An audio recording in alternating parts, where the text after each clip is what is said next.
So this video is 3 ways to feel your hip flexors. So that's the groin area at the very top of your thigh, and it's muscles that we use to lift our leg up. We want those muscles to be strong and pliable and to support us in our overall movement.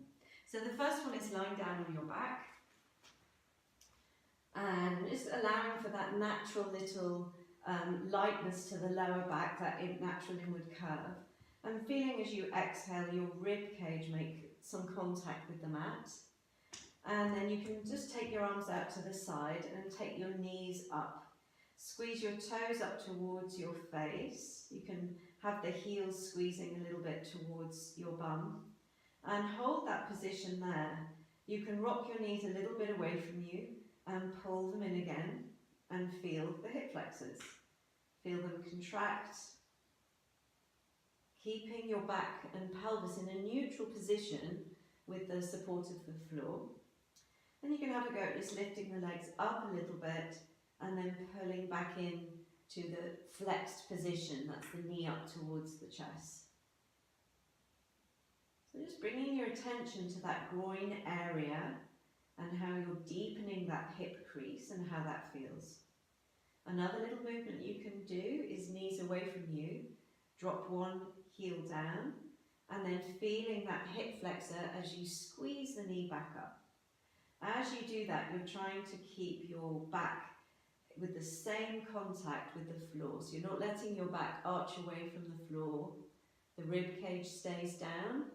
That little lightness to the lower back stays there. Okay, even after just a few, I start to feel the hip flexors. There's that fatigue feeling that we're using the muscles there. Okay, so that's movement 1, and then rock on up, and we'll do the second one. So for the second one, we're going to come into a forward bend with your feet hip width apart, and then we're just finding that hip crease again. So you can bend your knees, feet a little bit wider than your hips and turned out, and as you bend your knees, we're trying to recreate that neutral spine that we did lying on our back. So we're watching that we're not rounded up, and nor are we kind of arching that way. So finding a neutral spine where you feel your pelvis is just tilted forward now. And then I'm going to reach my arms out to the side and just bend my knees up and down a few times, keeping the spine as straight and even as possible. So as I do that, it brings more attention to these hip flexors and how they're contracting, and then it eases off a little bit as I bend and straighten. So this is a different movement from moving the torso up and down. This also works the hip flexors, but I'm trying to do it just with my legs for this one.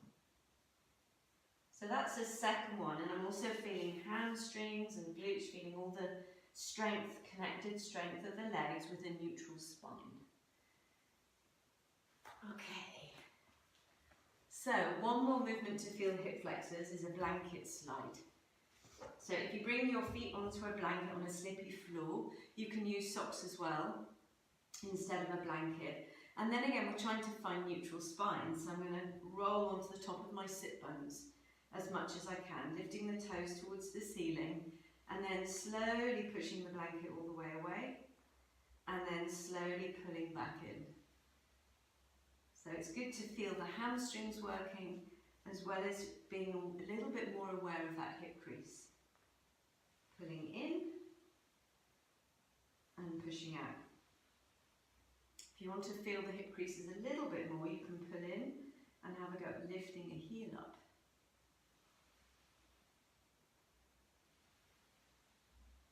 Pulling in as much as you can. That last little millimetre is where a lot of the good stuff happens, lifting that other heel up.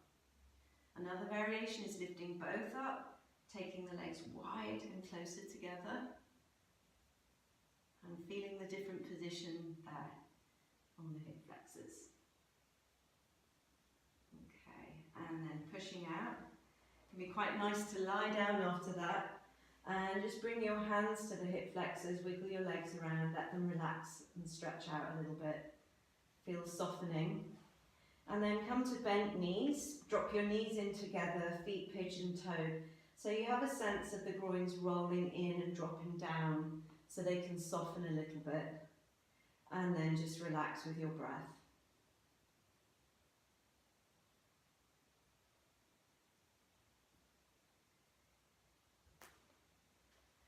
So that's a simple few movements to try, bringing attention to your hip flexors that you can then bring into a sequence. So there are a few movements to try to bring a little bit more attention to your hip flexors and how they feel. And then you can bring that awareness into more of a yoga sequence or a flow, and just notice how that part of your body is joining in the rest of your movement. If you found that useful, it'd be great if you could like below this picture or send me a comment.